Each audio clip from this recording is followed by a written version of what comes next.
sih di masjid ini terbiasa dengan zikir setiap malam Jumat kan.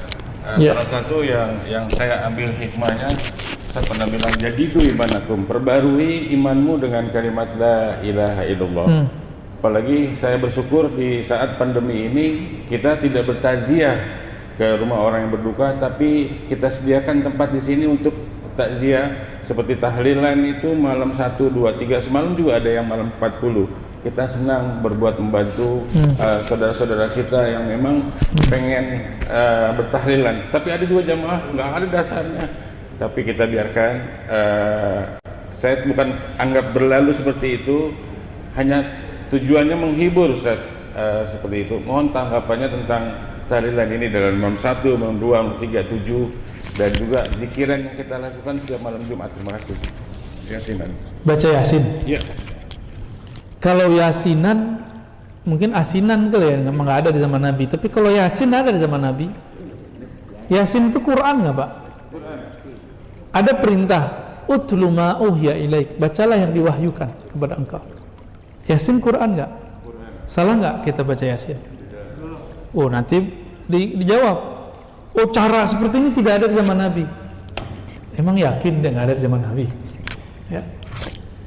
Ayatnya kan jelas ya, yatluna ayatihi haqqa tilawati.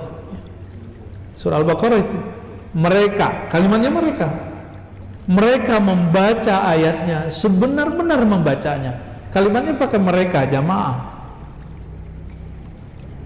Lalu di hadis Imam Muslim dikatakan, ma min qaumin yajtami' fi majlisin, ya, atau fi maq'adin, tidaklah satu kaum duduk di satu majlis.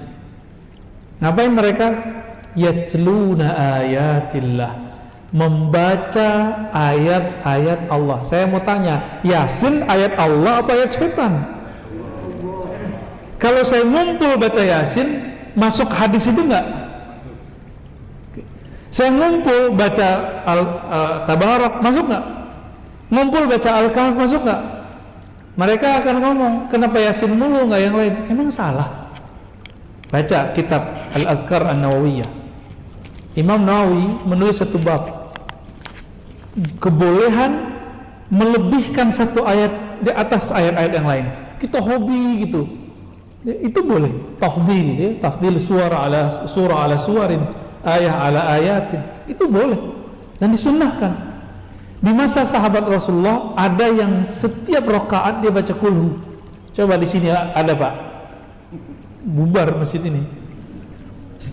Wah, ustadznya nggak kreatif, kulhu mulu. Ya, ditanya, ente kok kulhu mulu? Jawabannya Pak, di dalamnya ada nama Allah, sifat Allah, aku suka membacanya. Jadi dia melebihkan satu ayat, bahkan diulang-ulang. Nabi mengulang-ulang, ya, surah Al-Maidah, in tu'adzibuhum fa innahum ibaduk. Nabi ulang-ulang sampai pagi. Jadi Nabi sampai di ayat itu diulang, nggak berhenti. Maka boleh tikraril ayat, mengulang-ulang ayat untuk wiridan itu boleh. Ini dalil wiridan, boleh ngulang-ulang ayat, ngulang-ulang satu surat boleh. Kembali kita ulangin. Lafaznya pertamanya apa? Yatluna ayatillah, membaca ayat Allah. Hadis riwayat Imam Muslim. Wa yatadzakaruna bainahum, di satu riwayat mereka saling muzakarah. Tapi di versi riwayat kedua, masih riwayat Imam Muslim dan imam-imam yang lain, bukan yatluna ayatillah, yadhkurunallah, mereka mengingat Allah. Bapak kalau Yasinan baca ini enggak? Subhanallah bihamdihi subhanallahil azim, itu zikir bukan? Zikir atau mengumpat? Zikir atau mengumpat tuh? Bid'ah atau sunnah itu? Sunnah. Sederhana tuh. Berarti dalilnya sudah di hadapan dia, tapi Allah tutup hatinya untuk memahami itu. Coba dibuka deh, ya. Buka, dengarkan, buka hati, buka pikiran. Gak ada tuh, gak ada itu di mata ente, gak ada, ya. Di dalil ada. Orang-orang seperti ini kadang-kadang harus kita kasih, disuapin Pak. Begitu lafaznya. Berarti ada nggak di zaman Nabi? Ada tuh lafaz hadisnya. Ada nggak sahabat melakukan? Banyak. Dalil yang digunakan untuk membid'ahkannya, dalilnya tidak sampai derajat sahih. Riwayat Darimi dan bukan hadis Nabi. Bertentangan dengan hadis riwayat Muslim dari Muawiyah. Nih, mereka sering pakai, inilah kita lihat, sesuai yang menafsunya, hadis nggak sahih disahihkan. Hadisnya cuma hasan, Pak. Karena bertentangan dengan hadis yang sahih, dia jadi syadz. Bahkan bukan syadz lagi, mungkar jadinya. Kita sebutkan dulu riwayat yang sahihnya. Satu kali Nabi SAW, ini Muawiyah cerita, masuk ke masjid. Nabi nggak pernah ngajarin mereka. Di masjid ada orang baca Subhanallah bihamdi, Alhamdulillah. Begitu mereka berzikir tuh, bareng-bareng mereka zikir. Ketika masuk masjid, Nabi waktu di rumah dapat wahyu, dapat kabar dari langit. Nabi masuk masjid, Nabi tanya, untuk apa kalian berkumpul? Lalu mereka menjawab, kami berkumpul memuji Allah atas nikmat Islam, nikmat hidayah yang diberikan kepada kami, wahai Rasulullah. Itu kata siapa? Para sahabat. Disuruh Nabi nggak mereka? Enggak, mereka inisiatif sendiri. Inilah cikal bakal yasinan, zikiran, thariqat ini, Pak. Ya. Ada dalilnya tuh? Sahih Muslim. Dia nggak paham. Ya. Namanya udah ada belum? Di situ nggak ada namanya.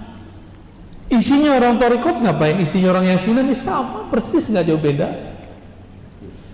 Terus karena ditanya lagi, mereka mulai ketakutan. Ditanya yang ketiga kali, mereka kemudian tambah takut disalahkan Nabi dan bid'ah. Apa kata Nabi? Wahai sahabatku, aku bertanya begini bukanlah tuhmah, menuduh kalian. Aku bertanya begini karena ja'ani Jibril, datang kepadaku Jibril, malaikat paling mulia di langit, mengabarkan kepadaku, innallaha yubahi bikumul malaika. Hai orang-orang yang berkumpul berzikir menyebut nama Allah, Allah berbangga menyebut nama kalian di langit sana. Lanjutkan itu, Pak, ya. Hadis sahih riwayat Imam Muslim. Adapun yang dipakai untuk membid'ahkan zikir berjamaah dan memimpin zikir, itu riwayat Imam Darimi, temannya Bukhari, tapi tidak sampai derajat sahih. Sunan Darimi, pernah belajar nggak? Nggak pernah belajar ya? Baru denger ya? Darimi, bukan Udaromi, Pak. Itu orang Padang. Darimi. Sunan Darimi 1 jilid. Di situ disebutkan bahwa ketika Abu Musa al-Asy'ari bersama dengan sahabat Ibnu Mas'ud dan lain-lain masuk ke masjid, ada orang mimpin zikir. Qulu subhanallah, subhanallah, subhanallah, subhanallah, kayak khatamannya orang tarekat. Alhamdulillah, alhamdulillah, alhamdulillah, gitu ya. Lalu dibantah oleh Ibnu Mas'ud. Apa kata beliau? Apa yang kalian lakukan ini? Jawaban orang yang hadir, kami bertasbih menyebut nama Allah. Ditegurlah oleh Ibnu Mas'ud, Abu Musa al-Asy'ari, betapa banyak amal yang baik, la yusibah. Betapa banyak orang pengen kebaikan, tapi la yanalah, la yusibah, dia tidak mendapatkannya. Lalu orang-orang ini di masa depan menjadi khawarij. Itu diriwayat hadisnya. Gak mungkin dong, bapak ini jadi khawarij, Pak, jadi teroris. Orang-orang kayak gini gak jadi teroris. Gak mungkin ya. Hadis ini kita cek riwayatnya, saya cek, oh sampai derajat hasan, tidak sampai derajat sahih. Ya, beberapa ulama mendhaifkan, saya tidak sampai, saya sampai hasan. Hadis ini bertentangan nggak dengan hadis pertama? Bertentangan ya. Yang pertama menganjurkan, membiarkan, ya nggak? Yang kedua membatalkan, melarang. Yang pertama Nabi, yang kedua sahabi. Lebih kuat mana sahabat dan Nabi? Tapi saya mau nanya, mungkinkah sahabat bertentangan sama Nabi? Gak mungkin, berarti ada permasalahan di riwayat ini, riwayat yang kedua. Jika ada hadis sahih bertentangan dengan hadis yang lebih sahih, disebut hadis ini syadz, aneh. Yang ini disebut mahfuz, terjaga. Ini gak sampai derajat sahih, cuma hasan, bagus. Bertentangan dengan riwayat yang lebih hasan, dia sahih. Maka ini bisa kalau disebut syaz atau disebut munkar. Jadi jangan lagi lah pakai riwayat begitu ya, lagu lama itu. Mau pakai riwayat tapi riwayatnya nggak sahih. Ya. Giliran ada di riwayat Darimi tentang Nur Muhammad, mereka nggak terima. Ya. Sayyidah Aminah itu ketika melahirkan Nabi Muhammad itu melihat cahaya, itu Nur Muhammad Pak muncul. Mereka nggak percaya Nur Muhammad, dianggap saya dongeng, ya kan? Jadi lanjutkan, ya. Kita hujah Bapak nanti dunia akhirat insya Allah berdasarkan dalil-dalil yang tadi.